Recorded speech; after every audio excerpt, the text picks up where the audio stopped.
पतितानां पावनेभ्यो वैष्णवेभ्यो नमो नमः। भक्त्या विहीन अपराधलक्षे क्षिप्तश्च कामादि तरङ्गमध्ये कृपामयि त्वां शरणं प्रपन्ना वृंदे नमस्ते चरणारविंदम वृंदे नमस्ते चरणारविंदम वृंदे नमस्ते चरणारविंदम। श्री कृष्ण चैतन्य प्रभु नित्यानंद श्री अद्वैत गदाधर श्रीवासादि गौर भक्त वृंद।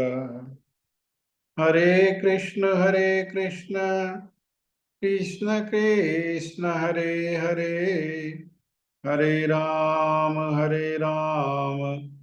राम राम हरे हरे। मैं सबसे पहले मेरे गुरुपाद पद्म नित्य लीला प्रविष्ट ओम विष्णुपाद परमहंस परिव्राजकाचार्य अस्तोत्र शत युगाचार्य श्री श्रीमद् भक्ति वेदांत श्रील नारायण गोस्वामी महाराज जी के अभय चरणारविंद में अनंत कोटि दंडवत प्रणाम करते हुए उनकी कृपा याचना करता हूँ। तदुपरांत नित्य लीला प्रविष्ट ओम विष्णुपाद अस्तोत्र श्री श्रीमद् भक्ति वेदांत स्वामी महाराज श्रील प्रभुपाद जी के चरण सरोज में अनंत कोटि दंडवत प्रणाम। रूप अनु गुरु परंपरा के चरणों में अनंत कोटि दंडवत प्रणाम। कथा के श्रोता वृंद वैष्णव वैष्णवी माता भाई बहन प्रभु आप सभी को मेरा यथा योग्य प्रणाम। आज आपका फिर से हमारे गुरुवार की जो साप्ताहिक भगवत गीता कथा है उसमें आप सभी का बहुत बहुत स्वागत है।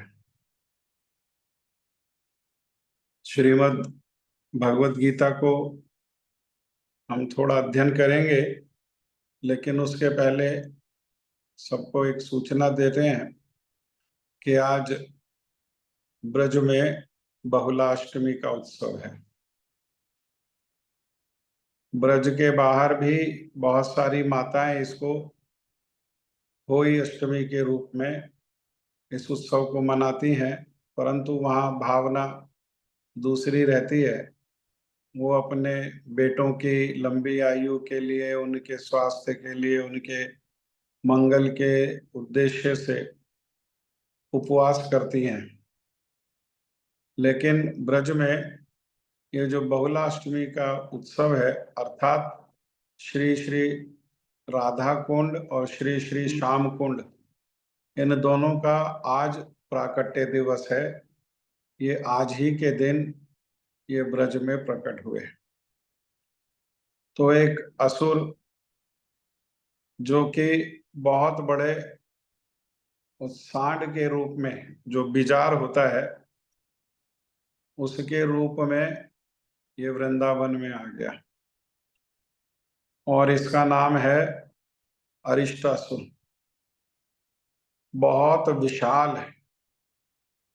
कहते हैं इसकी ऊंचाई देखने में ऐसा लगता था जैसे आसमान को मिल रही है, और इसके बड़े बड़े नथुने, और उसमें ये जोर जोर से क्रोध में सांस ले रहा है, और आंखें इसकी भयानक रूप में लाल लाल हुई हुई है।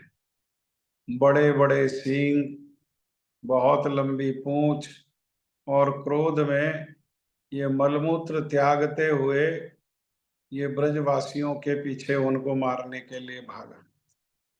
विशेषकर ब्रज गोपियों को पीछे भागा। और ये ब्रजवासी ये भगवान श्री ब्रजेंद्र नंदन श्याम सुंदर के प्राण हैं। प्राण से भी अधिक प्रिय ये ब्रजवासी हैं। और ब्रज में दोनों अवस्था में। कोई उत्सव है, कोई प्रसन्नता है, तो भी उसके केंद्र में कौन है? ये श्याम सुंदर ही उसके केंद्र में है। और अगर कोई कष्ट है, कोई दुख है, तो भी किसका स्मरण है? सुख की स्थिति में भी कृष्ण का स्मरण, और दुख कलेश की स्थिति में भी, भय की स्थिति में भी कृष्ण का स्मरण।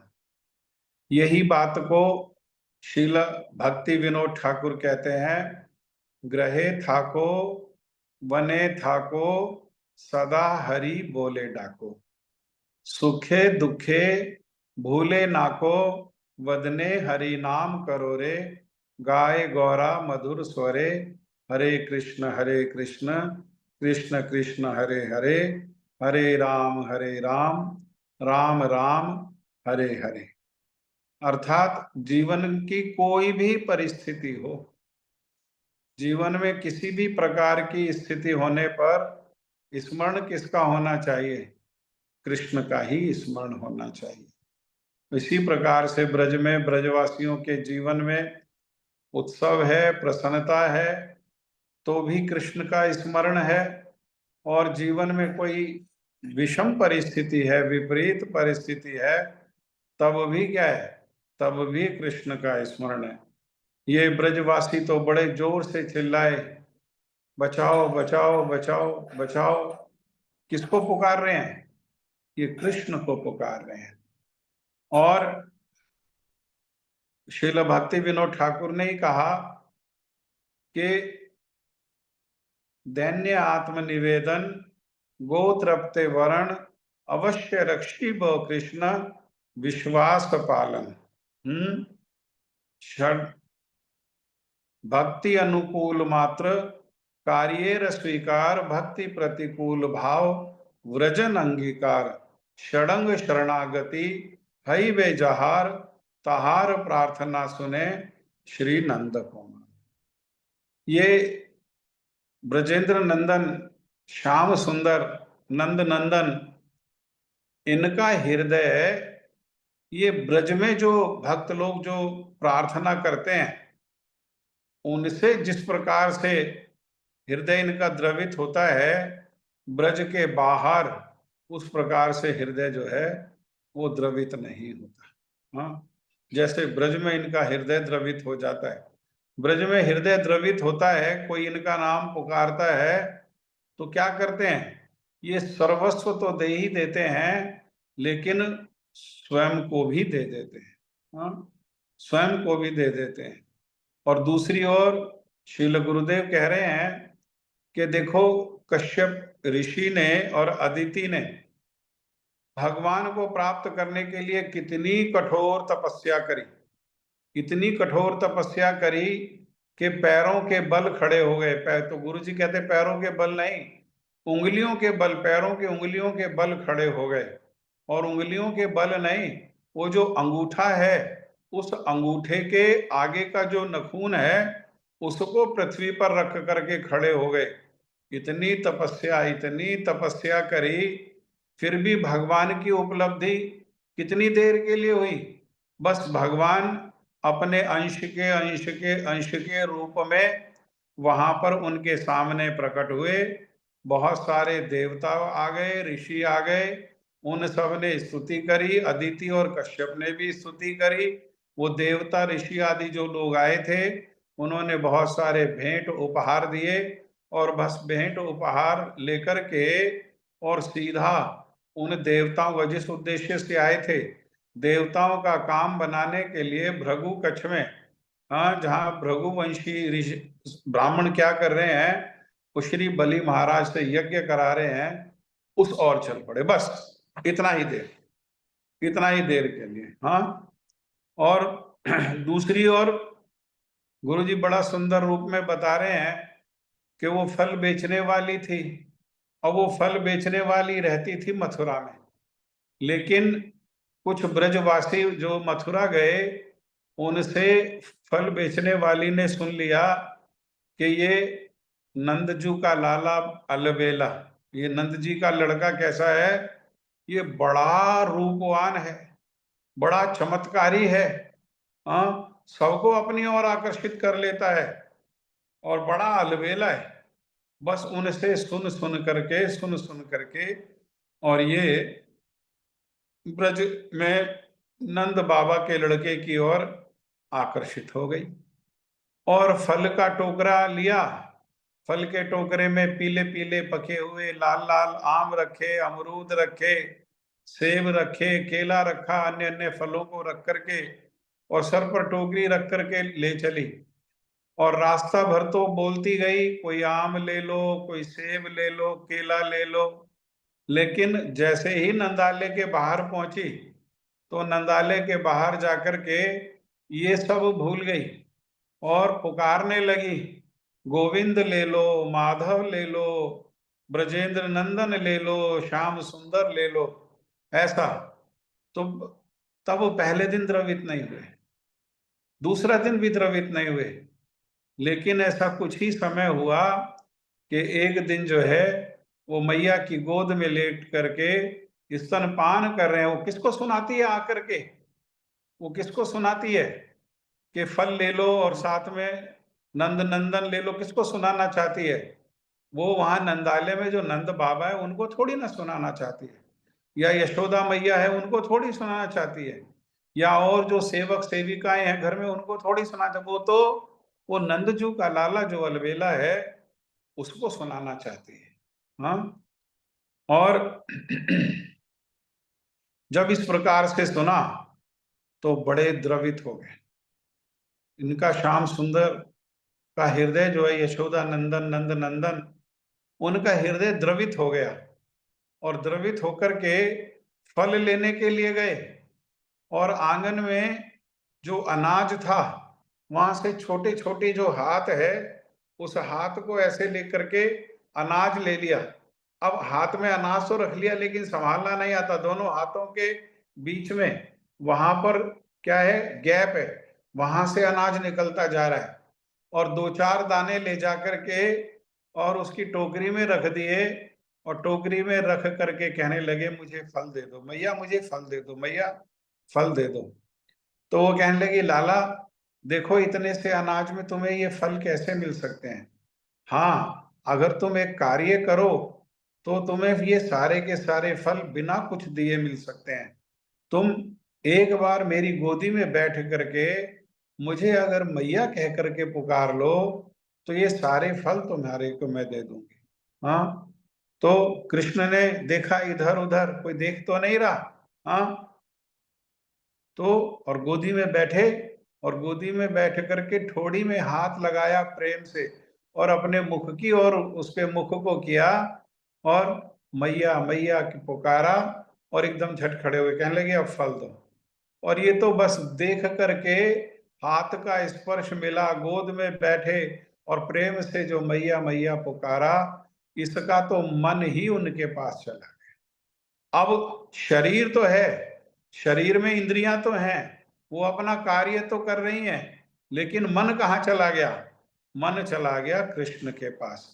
और सारे फल उनको दे करके खाली टोकरी लेकर के चल दी और सारा रास्ता शरीर कंपन कर रहा है, होठ फड़फड़ा रहे हैं, आंखों से आंसुओं की धारा बह रही है और कोई मेरे लाला को ले लो, कोई मेरे लाला को ले लो। क्यों? क्योंकि मैया कह दिया।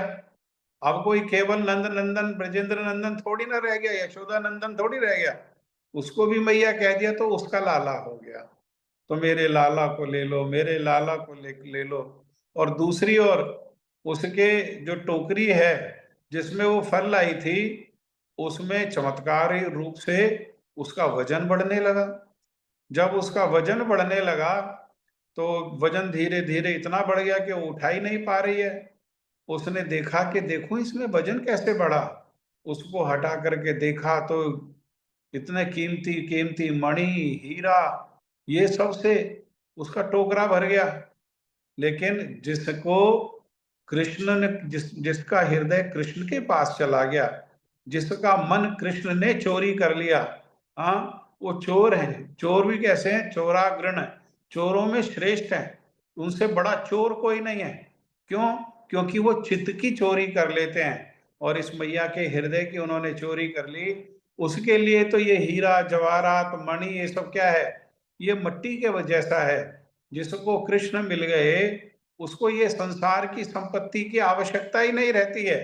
इसी प्रकार से हम श्रीमद् भागवतम में और भी देखते हैं कि ध्रुव महाराज अपने पिताजी से अपने दादाजी से बड़ा राज्य मांगने के लिए आए, लेकिन जैसे ही भगवान का दर्शन हुआ तो उनके हृदय से तो मांग ही चली गई, है ना। तो उन्हें क्या किया, उसने वो टोकरा में जितना भी वो सब सामान था वो सबको यमुना जी में फेंक दिया और बावली होकर के मेरे लाला को ले लो, मेरे लाला को ले लो। इस प्रकार से चित्त द्रवित होता है ये ब्रज में। हाँ, इसीलिए ब्रज में वास करने के लिए सारे आचार्यों ने, सारे गोस्वामियों ने ये ब्रज में वास करने के लिए कहा, विशेषकर वृंदावन में वास करने के लिए कहा।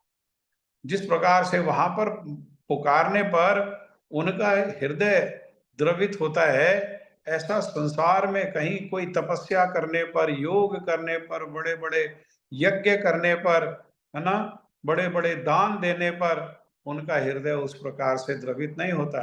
जब ब्रजवासियों ने इस प्रकार से पुकारा तो कृष्ण अपने आप को रोक नहीं पाए और उन अरिष्टासुर के सामने प्रकट हो गए। और अरिष्टासुर के सामने प्रकट होकर के भगवान ने खेल ही खेल में युद्ध किया और खेल ही खेल में उसका पूंछ को पकड़ करके और उसको बड़ी जोर से घुमाया और उसको ऊपर फेंका, आसमान में गया और आसमान से नीचे आकर के गिरा। और जैसे ही पृथ्वी पर आकर के गिरा उसका तो प्राण ही उड़ गया। और उधर दूसरी ओर ये जो ब्रज गोपियां हैं ये भयभीत खड़ी हैं। हाँ, और जाकर के उनके भय को दूर करने के लिए कृष्ण ने जैसे ही श्रीमती राधा रानी को छूना चाहा, उन्होंने कहा मेरे को छूना नहीं, मेरे को नहीं छूना। क्यों? क्योंकि तुमने कि तुम पापी हो। तुमने क्या किया है? तुमने गो हत्या किया है। हाँ, गो हत्या में गाय ही नहीं, उसमें बछड़ा भी है, बिजार भी है, जो भी है वो सब गोवंश ही है, वो सब गाय ही है। तुमने क्या किया है? गो हत्या का पाप किया है। पहले उस पाप से अपना अपने निवृत्त हो। तो उन्होंने कहा मैं अपने पाप से कैसे निवृत्त होऊंगा? तो ब्रज ये गोपियों ने कहा कि ये संसार में जितने भी तीर्थ हैं उन तीर्थों में जाकर के घूम घूम करके तुम स्नान करोगे, तब जाकर के कहीं गो हत्या के पाप से तुम्हारी निवृत्ति हो पाएगी। तो कृष्ण ने कहा तो अगर मैं सारे के सारे जो तीर्थ हैं उनको यहाँ वृंदावन में ही बुला लूं। और ऐसा करके उन्होंने अपने पैर की एड़ी से हाँ एक जमीन खोदना शुरू कर दिया और जमीन खोद करके उस सारे के सारे तीर्थों का आह्वान किया और सारे के सारे तीर्थ आकर के उसमें जहां पर ये गड्ढा हुआ वहां पर आ गए।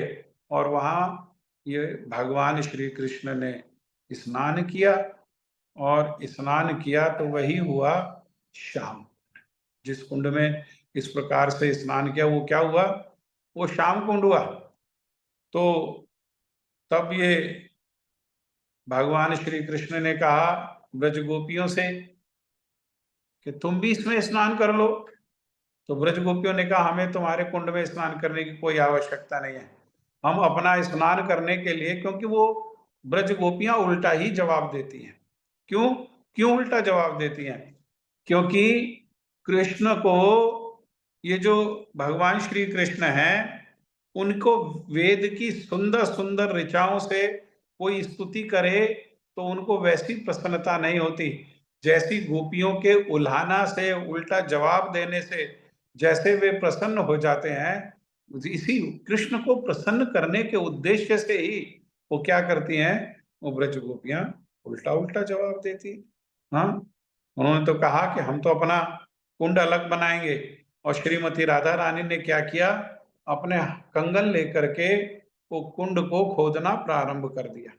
ये जो श्री राधा कुंड का दर्शन होता है, इसकी कुछ समय बाद 20 साल, 25 साल, 30 साल में इस कुंड में क्या करते हैं, इसमें जल के प्रवाह को रोक करके और इसमें से मिट्टी निकालते हैं। और बिल्कुल जब नीचे जाते हैं तो वो जो कंगन से कंकन कुंड है वो राधा कुंड के अंदर छिपा हुआ है वो कंकन कुंड। वो गुरु जी की कृपा से हमने दर्शन किया उसको, और यहाँ से मिट्टी निकालने में उस सेवा का अवसर भी मिला यहाँ श्री राधा कुंड में मिट्टी निकालने का। तो वहां पर क्या है, वो छोटा सा कुंड है, छोटा सा स्थान है, और वहां पर बहुत ठंडा, गर्मियों के समय में ये सारा कार्य हुआ था। वहां से ठंडे ठंडे जैसे वो फुहारों की फुहारे निकलते हैं ना, ऐसे वहां पर 3 4 5 फुहारे निकलते हैं। उसका ये जल है, ये कंकन कुंड। हाँ, राधा कुंड के अंदर ही कंकन कुंड है। उन्होंने अपने कंगन से कुंड को खोदा, और कंगन को कुंड से खोदा तो जल के लिए कहने लगे कि भगवान श्री कृष्ण के मेरे कुंड से जल ले लो। तो उन्होंने कहा नहीं नहीं, हमें कोई आवश्यकता नहीं है, हमें तुम्हारे जल की आवश्यकता नहीं है। और मानसी गंगा से वहां तक ये लाइन में खड़े हो गए, और मटकों से वहां पर जल ले जाने लगे। अब मटकों से जल ले जाने लगे तो कितना कितना समय में जल को वहां पर ले जाएं। तो उधर दूसरी ओर सारे के सारे तीर्थ श्रीमती राधा रानी की स्तुति करने लगे कि आप हमें सेवा का अवसर दें, सेवा का अवसर दें। और उनके बार बार स्तुति करने पर और कृष्ण के बार बार कहने पर श्रीमती राधा रानी का हृदय द्रवित हो गया। और जैसे ही हृदय द्रवित हुआ तो वो नीचे दोनों कुंडों के बीच में जो थोड़ी सी जमीन थी, जो जुड़ा हुआ था एक भाग, उसको तो वेग में, आवेश में, उत्साह में, हाँ, सारे तीर्थ जो है उसको तोड़ करके ये श्री राधा कुंड, राधा रानी ने जो कुंड खोदा उसमें प्रवेश कर गए। श्रीमती राधा रानी ने और ब्रज गोपियों ने उस कुंड में प्रवेश स्नान किया। और श्रीमती राधा रानी ने और श्री भगवान श्री कृष्ण ने, दोनों ने एक दूसरे को उस समय वचन दिया। उन्होंने कहा मैं तुम्हारे कुंड में हर रोज स्नान करूंगी, और उन्होंने कहा मैं तुम्हारे कुंड में हर रोज स्नान करूंगा। हमें देखने में आता है कि ये श्री राधा कुंड का जो जल है ये पानी जैसा है, लेकिन ये जल नहीं, ये वास्तव में श्रीमती राधा रानी ही द्रवीभूत होकर के वहां जल के रूप में उपस्थित है। इसी प्रकार से श्याम कुंड में ये ब्रजेंद्र नंदन श्याम सुंदर जो है, ये द्रवित होकर के ये वहां जल के रूप में स्वयं ये ब्रजेंद्र नंदन श्याम सुंदर उपस्थित हैं। और यहाँ भगवान श्री कृष्ण की अष्टकालीय लीला में मध्यान्ह लीला यहाँ पर होती है। और मध्यान्ह लीला में सारी लीलाएं होती हैं, जैसे जल के लिए लीला होती है, नौका विहार लीला होती है, झूला की लीला होती है, फिर पान खाने की लीला होती है, फिर वो क्या कहते हैं, निकुंज लीला होती है, चौसर खेलने की लीला होती है। यहाँ सारी की सारी लीलाएं कैसे हर रोज आज भी वो सारी की सारी जो है लीलाएं होती हैं। और गुरुजी ने तो कहा कि ये संसार में अलग अलग तीर्थ हैं, ये सब तीर्थों का मूल कौन है? ये सारे तीर्थों का मूल तो ये ब्रज ही है।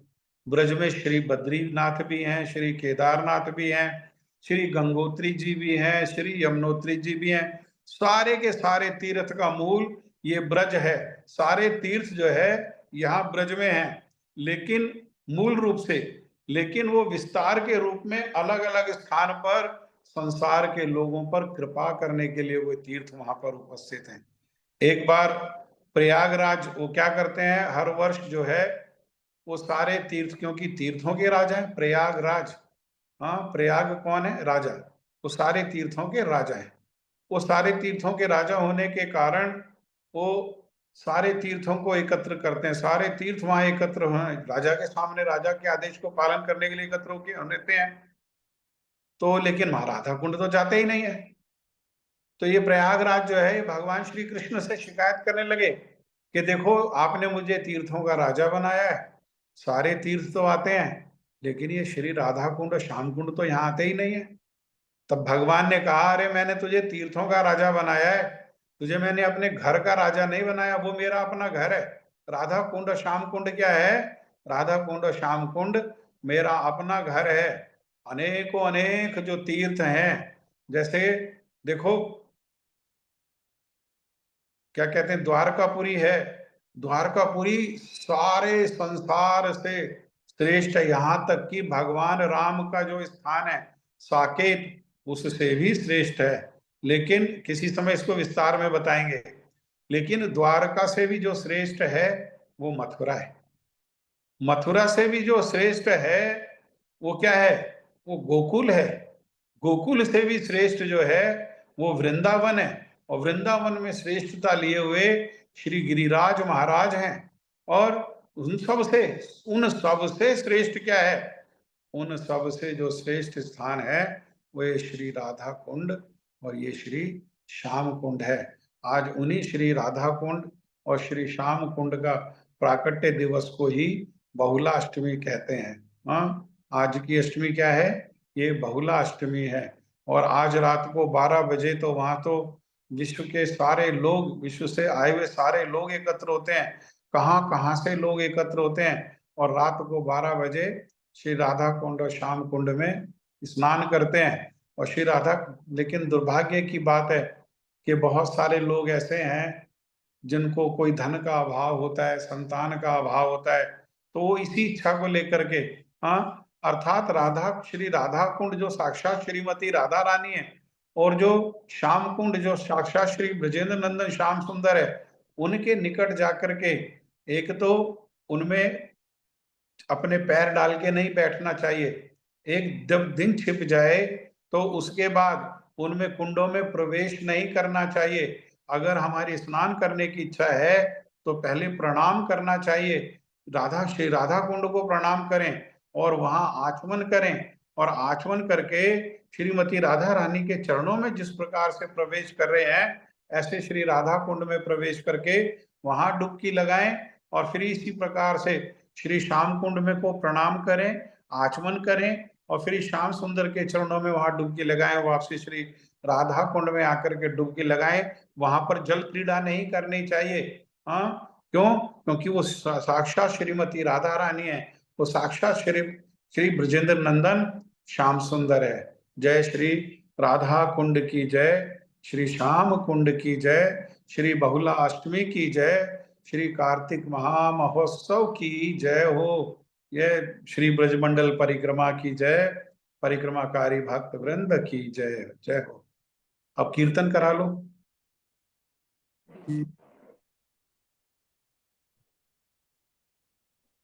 हरे कृष्ण प्रभु जी, दंडवत प्रणाम। धन्यवाद जी, धन्यवाद, स्वागत है। श्याम राधा दी गली दे बिच फुल्ला बेच दे, फुल्ला बेचन दे बहाने राधा रानी देख दे। श्याम राधा दी गली दे बिच फुल्ला बेच दे, फुल्ला बेचन दे बहाने राधा रानी देख दे। तेरे फुल्लां दा रंग लाल तैनू कहंदे मदन गोपाल, तेरे फुल्लां दा, तेरे फुल्लां दा रंग लाल तैनू कहंदे मदन गोपाल, तेरे फुल्लां दा।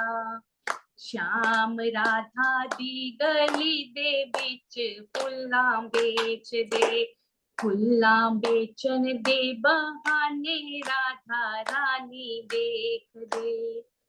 तेरे फुल्लां दा रंग काला तैनू कहंदे बांसुरी बाला, तेरे फुल्लां दा, तेरे फुल्लां दा रंग काला तैनू कहंदे बांसुरी वाला, तेरे फुल्लां दा। श्याम राधा दी गली दे बिच फुल्लां बेच दे, फुल्लां बेचन दे बहाने राधा रानी देख दे। तेरे फुल्लां दा रंग होर तैनू कहंदे माखन चोर, तेरे फुल्लां दा, तेरे फुल्लां दा रंग होर तैनू कहंदे माखन चोर, तेरे फुल्लां दा। श्याम राधा दी गली दे बिच फुल्लां बेच दे, फुल्लां बेचन दे बहाने राधा रानी देख दे। तेरे फुल्लां दा रंग पीला ਤੈਨੂੰ ਕਹਿੰਦੇ ਛੈਲ ਛਬੀਲਾ ਤੇਰੇ ਫੁੱਲਾਂ ਦਾ, ਤੇਰੇ ਫੁੱਲਾਂ ਦਾ ਰੰਗ ਪੀਲਾ, ਤੈਨੂੰ ਕਹਿੰਦੇ ਛੈਲ ਛਬੀਲਾ ਤੇਰੇ ਫੁੱਲਾਂ ਦਾ। ਸ਼ਾਮ ਰਾਧਾ ਦੀ ਗਲੀ ਦੇ ਵਿੱਚ ਫੁੱਲਾਂ ਵੇਚਦੇ, ਫੁੱਲਾਂ ਵੇਚਣ ਦੇ ਬਹਾਨੇ राधा रानी देख दे।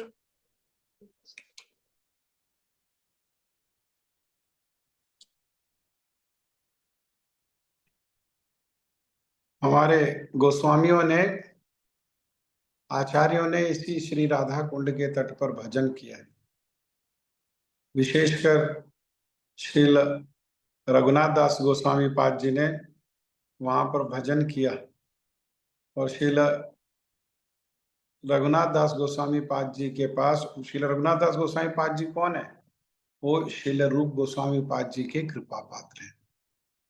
और वल्लभ संप्रदाय में वहां पर ये वात्सल्य रस तक तो है, लेकिन श्रृंगार रस के लिए वहां कोई सम्मान नहीं है इस प्रकार से। हाँ, और ब्रज गोपियों का वहां इस प्रकार से कोई सम्मान नहीं है।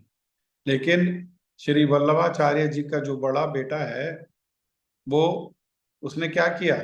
श्रील रघुनाथ दास गोस्वामी पाद जी के पास आ गया, श्रील रघुनाथ दास गोस्वामी पाद जी के पास रहने लगा। श्रील रघुनाथ दास गोस्वामी पाद जी की कृपा ऐसी प्राप्त हुई उसको, ऐसी प्राप्त हुई, उसने तो बड़ी सुंदर सुंदर रचनाएं की। और किस प्रकार से श्रीमती राधा रानी की महिमा को गाया। हे शिखंड शेखर समेर हास मुरली मनोहर, राधिका रसिक माम कृपा निधे, स्वप्रिया चरण किंकरी गुरु। हे श्याम सुंदर शिखंड शेखर समेर हास मुरली मनोहर, राधिका रसिक माम कृपा निधे, स्वप्रिया। आपकी जो प्रिया जी है, हाँ, पहले तो सब उनके नामों को लेकर के, उनके नाम जो सुंदर सुंदर लीलाओं से उनके नाम है, उनके रूप की महिमा को गा करके और उनको प्रसन्न किया। और प्रसन्न होने पर मांगा क्या? तो कह रहे हैं स्वप्रिया चरण किंकरी गुरु। आपकी जो प्रिया जी श्रीमती राधिका रानी है, उनके चरणों की क्या करो? उनके चरणों की मेरे को किंकरी बना दो। हाँ, उनके चरणों की मेरे को किंकरी बना दो। इस प्रकार से सुंदर सुंदर प्रार्थना किया। श्रील कृष्णदास कविराज गोस्वामी पाद जी यहीं श्री राधा कुंड के तट पर ही वास करते थे, और यहीं श्री राधा कुंड के तट पर ही उन्होंने वैष्णवों की प्रार्थना करने पर उन्होंने श्रीमन नित्यानंद प्रभु की कृपा से, श्रील भक्ति विनोद श्रीमन नित्यानंद प्रभु की कृपा से उन्होंने क्या किया? उन्होंने श्री चैतन्य चरितामृत जैसा जो महान ग्रंथ है उसकी रचना करी। हाँ, हमारे श्रील भक्ति सिद्धांत सरस्वती ठाकुर श्रील प्रभुपाद जी ने जाकर भी वहां पर भजन किया। सारे सारे हमारे आचार्य गोस्वामी वर्ग जितने भी हैं वहां जाकर के भजन किया, और श्री राधा कुंड की अनेकों अनेक प्रकार से सबने महिमा को कीर्तन किया है। श्रीमद् भगवद गीता यथारूप अध्याय 1 श्लोक संख्या 16, 17 और 18।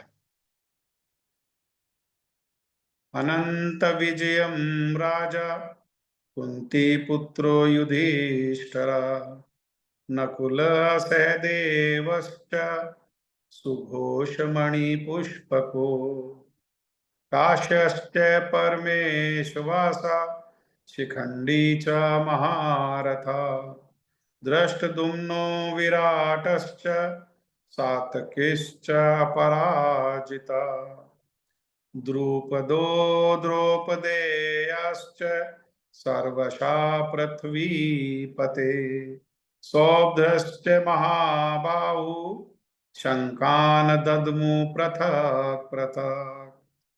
अनंत विजयम राजा कुंती पुत्रो युधिष्ठिरा, नकुल सहदेवश्च सुघोषमणि पुष्पको, काश्यश्च परमेशवासा शिखंडी च महारथा, दृष्टद्युम्नो विराटश्च सात्यकीश्च पराजिता द्रौपदो द्रौपदेयश्च सर्वशा पृथ्वीपते सौभद्रश्च महाबाहु शंखान दद्मु पृथक् पृथक्। बोलिए, एक एक श्लोक, एक एक भक्त एक एक श्लोक बोलिए। दंडवत प्रणाम प्रभु जी, मैं बोलूं? दंड बोलिए बोलिए। अनंत विजयम राजा कुंती पुत्र युधिष्ठिर नकुला सहदेवश्च सुघोषमणि पुष्पको काश्यश्च परमेश्वास। एक एक एक बोलना है, एक आपको अब अच्छा। दूसरा एक बोल दिया ना अभी। बोलिए 17 17 बोलिए कोई।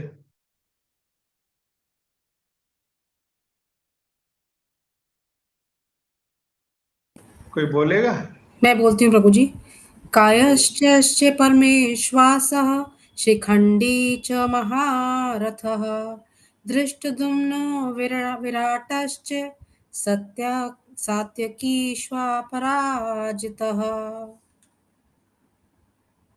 19 बोलिए कोई।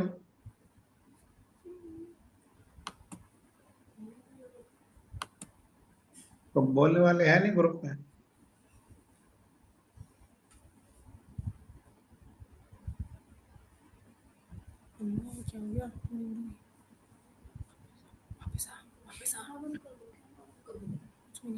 द्रौपदो द्रौपदयाश्च सर्वशा पृथ्वीपते सौभद्रश्च महाबाहु शंखान दद्मु पृथक् पृथक्।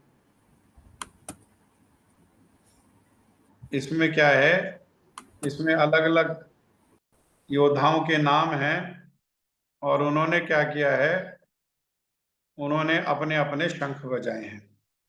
तब संजय कह रहे हैं धृतराष्ट्र से, हे कुंती पुत्र, हे राजन, कुंती पुत्र राजा युधिष्ठिर ने अपना अनंत विजय नामक शंख बजाया और नकुल और सहदेव ने सुघोष एवं मणि पुष्पक शंख बजाए। महान धनुर्धर काशीराज, परम योद्धा शिखंडी, धृष्टद्युम्न, विराट, अजय, सात्यकी, द्रुपद, द्रौपदी के पुत्र और सुभद्रा के महाभाव पुत्र आदि सबों ने अपने अपने शंख बजाए। तो इसी के तात्पर्य में कह रहे हैं, इसमें यही बताया कि किसने कौन सा शंख बजाया है। तो लेकिन शंख तो बजाया, और वो शंख जो बजा और बाकी अन्य अन्य जो यंत्र बजे, उसका किस पर क्या किस प्रकार से प्रभाव हुआ। तो संजय ने राजा धृतराष्ट्र को अत्यंत चतुराई से ये बता दिया कि पांडु के पुत्रों को धोखा दे करके राज्य सिंहासन पर क्या किया, अपने पुत्रों को आसीन कराने की ये जो अविवेकपूर्ण नीति है, ये श्लाघनीय नहीं है, ये समझदारी का निर्णय नहीं है, ये अच्छा कार्य नहीं किया। क्या किया? अविवेकपूर्ण नीति से। जैसे संसार में भी क्या करते हैं बहुत सारे लोग, वो मूर्ख होकर के समझते तो अपने आप को चतुर हैं, कपटी हैं, वास्तव में चतुर नहीं।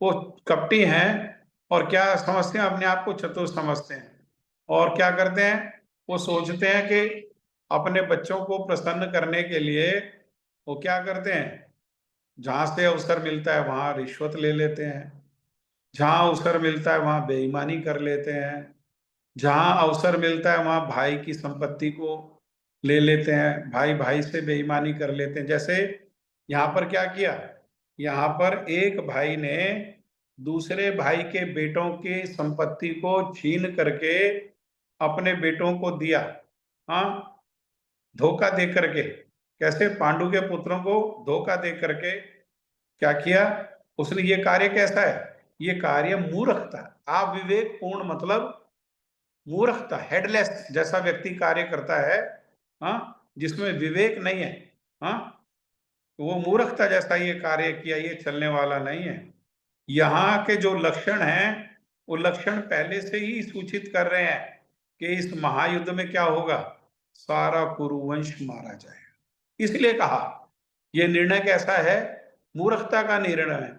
अरे संपत्ति देना चाहते हो अपने पुत्रों को, तो सबसे पहली संपत्ति क्या है? अपने पुत्रों को सबसे पहली संपत्ति क्या देनी चाहिए? मैया और बाबा का कर्तव्य है कि उनको संस्कार देना चाहिए। किसका संस्कार देना चाहिए? धर्म का संस्कार देना चाहिए, क्योंकि धर्मो रक्षति रक्षता। जो धर्म संस्कार से क्या होगा?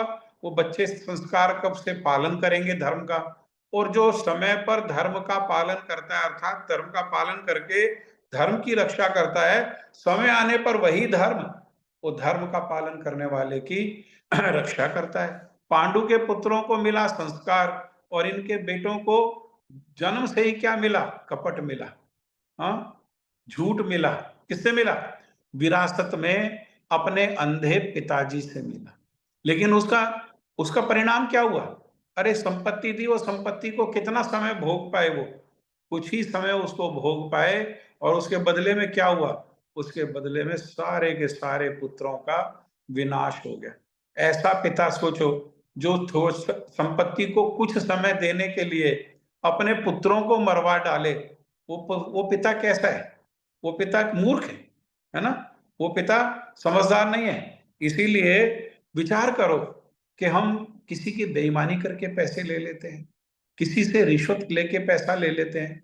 अरे जो पैसा बेईमानी करी तो हमने पैसा नहीं कमाया, रिश्वत ली तो हमने पैसा नहीं कमाया, लेकिन किसी ने तो कमाया ना।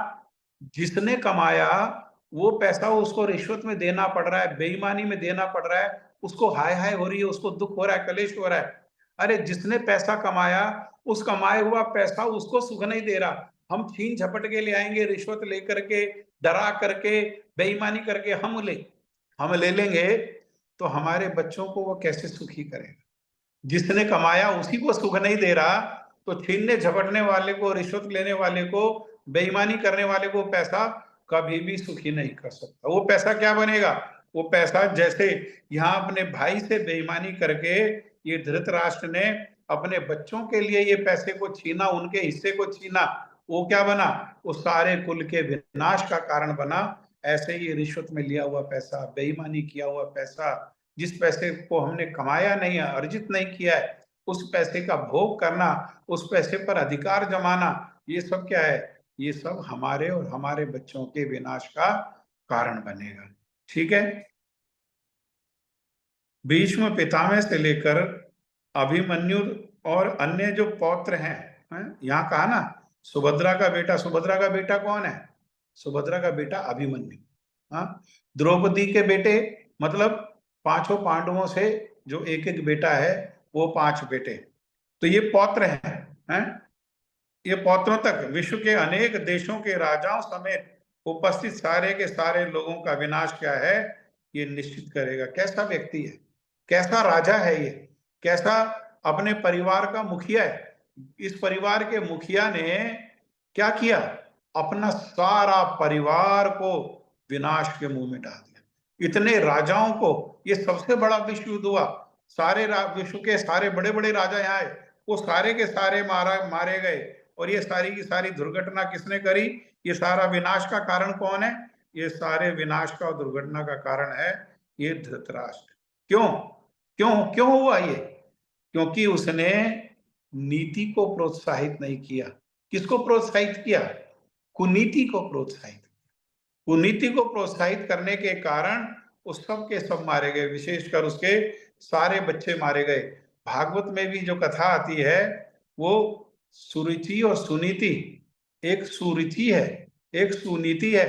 एक सुनीति मतलब जिसकी नीति सुंदर है, और सुरुचि मतलब जिसकी नीति तो सुंदर नहीं है लेकिन विषयों में रुचि अति सुंदर है। दोनों को एक एक बेटा है। हाँ, सुरुचि को भी बेटा है और सुनीति को भी बेटा है। सुनीति का बेटा कैसा है? ध्रुव, अर्थात अटल, हमेशा रहने वाला। हाँ, धर्म हमेशा रहेगा, धर्म के पालन करने वाले हमेशा रहेंगे। दूसरी ओर सुरुचि, वो रुचि से क्या पैदा हुआ? रुचि से पैदा हुआ उत्तम, अर्थात रुचि भोग होने पर दिखता तो उत्तम है लेकिन रहेगा नहीं। क्या हुआ? उत्तम कुछ ही समय बाद मारा गया, कुछ ही समय के बाद। हाँ, सुरुचि के सामने ही उसका बेटा जो है वो मारा गया।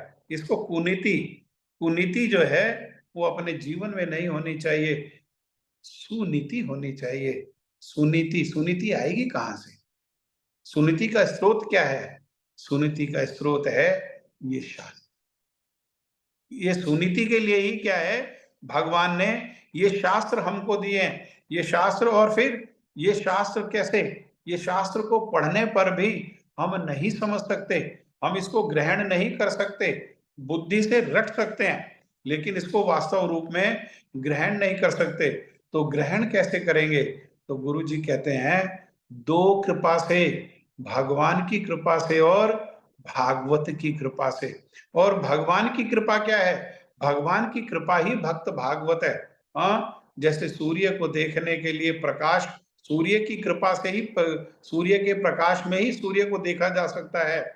ऐसे ही ये सारी ग्रंथों को ये कैसे समझा जा सकता है? भगवान के अचिंत्य भेदा भेद प्रकाश विग्रह जो उनके भक्त हैं, उनके संग में, उनकी कृपा से ही ये शास्त्रों को हम लोग जिस रूप में ये शास्त्र हैं, जैसे लिखा है इसके पहले, इस पर देखो कवर पेज पर क्या लिखा हुआ है, श्रीमद् भगवद गीता यथारूप। यथारूप मतलब जैसी थी वैसे ही, जैसी है वैसे ही। अर्थात शब्दों को नहीं, शब्दार्थ एक है लेकिन शब्दार्थ के अलावा उसमें भावना क्या है, उसकी टोन क्या है शास्त्र की, उसको हम संतों की, भक्तों की कृपा से ही हम उसको ग्रहण कर सकते हैं। श्लोक संख्या 19। स्वाघोषो धार्तराष्ट्राणाम् हृदयानि वेद वेदार्य नभश्च पृथ्वीं चैव तुमूलो अभि अनुनादयन्। स्वाघोषो धार्तराष्ट्राणाम् हृदयानि वेदार्य नभश्च पृथ्वीं चैव तुमूलो अभ्यनुनादयन्। बोलो, कौन बोलेगा? कोई बोलेगा? आज उत्साहित भक्त ज्वाइन नहीं किए, फेस्टिवल मना रहे हैं क्या? कोई बोलना चाहते हैं?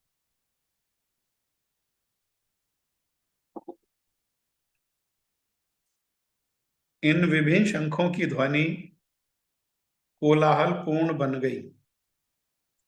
नभश्च पृथ्वीं चैव, पृथ्वी से नभ तक, आकाश तक चली गई और नभ से फिर वापस पृथ्वी तक आ गई। अर्थात आकाश और पृथ्वी को क्या करने लगी? शब्दायमान करती हुई धृतराष्ट्र के जो पुत्र हैं उनके हृदयों को विदीर्ण करने लगी। क्यों भाई? धृतराष्ट्र के बेटों को ही क्यों विदीर्ण किया? पांडु के बेटों को क्यों नहीं विदीर्ण किया?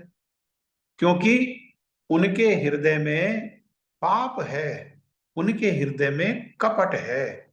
जीवन में जब भी हमें डर लगे तो ऐसा नहीं सोचना कोई भूत डरा रहा है, कोई दूसरा डरा रहा है। संसार में कोई नहीं डरा सकता, एक ही चीज हमारे को डरा सकती है, हमारे किए हुए पाप।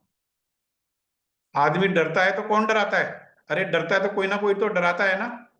कोई नहीं डराता, अपने किए हुए पाप ही हमको डराते हैं। और इन्होंने जो पाप किए हैं, अरे बचपन से लेकर के आज तक पांडवों के साथ क्या किया है? इन्होंने अन्याय किया है, पाप किया है। वही पाप क्या कर रहे हैं? जब इस प्रकार से युद्ध होने की तैयारी हो गई और युद्ध के लिए जो है युद्ध का उद्घोष हो रहा है, शंख बज करके, तो वो क्या है, उसका कोलाहल इनको डरा रहा है, उससे डर रहे हैं। क्या डरा रहा है? उसका कोलाहल से इनका पाप इनको क्या कर रहा है? इनको डरा रहा है। क्योंकि किया हुआ पाप जीवन में, ये बात को याद रखो कि अपना किया हुआ पाप अपने बाप को भी नहीं छोड़ता। किए हुए पाप को भोगना ही पड़ता है विदाउट एनी एक्सेप्शन। किसी देवता के पास चले जाएं, किसी ब्राह्मण के पास अपनी जन्म पत्री लेकर के जाकर के राहु केतु शनि का निवारण करें, कहीं निवारण नहीं हो सकता। हाँ, एक स्थान है, वो भगवान श्री कृष्ण है। उन्होंने स्वयं कहा है, सर्वधर्मान परित्यज्य मामेकम शरणम व्रज अहम त्वाम सर्व पापेभ्यो। मैं तुम्हारे सारे पापों से तुम्हें मुक्त कर दूंगा। अहम त्वाम सर्व पापेभ्यो मोक्षयिष्यामि मा शुचा। डरो मत, डरो मत। डरने की वजह क्या होगी? अब जो पाप है वो तो हो चुका है ना, अब उससे डरो नहीं। क्या करो, वो जो डर आ रहा है हृदय में, तो वो समझो भगवान की कृपा है। अपने आप को और अपने मन को कहाँ लगा दो? भगवान में लगा। लेकिन एक निर्णय करना पड़ेगा कि ये बात को प्रण करके कि हम जीवन में अब कभी भी पाप नहीं करेंगे। अभी जो पाप हो गया उसके लिए हे प्रभु हमें क्षमा करो। भगवान के चरणों में, भगवान के भक्तों के चरणों में हम लगा देंगे तो वो पाप क्षमा हो सकता है। अन्यथा कोई भी ना रत्ती घटे ना माशा बढ़े, ना उसको रत्ती घटा सकता है और ना माशा बढ़ा सकता है। संसार की 100 प्रकार से बुद्धि देने पर भी जिसका किया हुआ पाप है उसको अपना पाप भोगना ही पड़ता है। पर आसपास लोग कितने ही बुद्धिमान क्यों ना हो, कितना ही वो उसको सद्विचार क्यों ना दें, लेकिन क्या करता है वो? उसके पाप तो उसके हृदय में है, ये लोग तो बाहर है, पाप उसके हृदय में। वो पाप क्या करता है? वो उसको डराता है। वो उसको डराने का मतलब क्या है? डरा हुआ व्यक्ति, भयभीत व्यक्ति कैसा है? सबसे ज्यादा दुखी कैसा है? भयभीत व्यक्ति जो है वो सबसे ज्यादा दुखी है। वो पाप से डरा रहता है और पाप को क्या करता है? डर डर के पाप को भोगता है। कोई डर से पागल हो जाता है, अपने किए हुए पापों के डर से क्या करता है? कोई पागल हो जाता है, जिसको कहते हैं डिप्रेशन हो गया।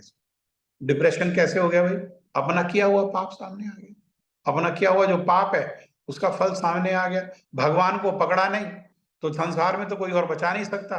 तो दिमाग क्या हुआ? वो मन नीचे ही ले गया उसको, और उसे लगा मेरे को तो कोई सहारा ही नहीं है, मेरा तो कोई अपना है ही नहीं, मुझे कोई रक्षा ही नहीं कर सकता। तो वो डिप्रेशन में चला जाता है।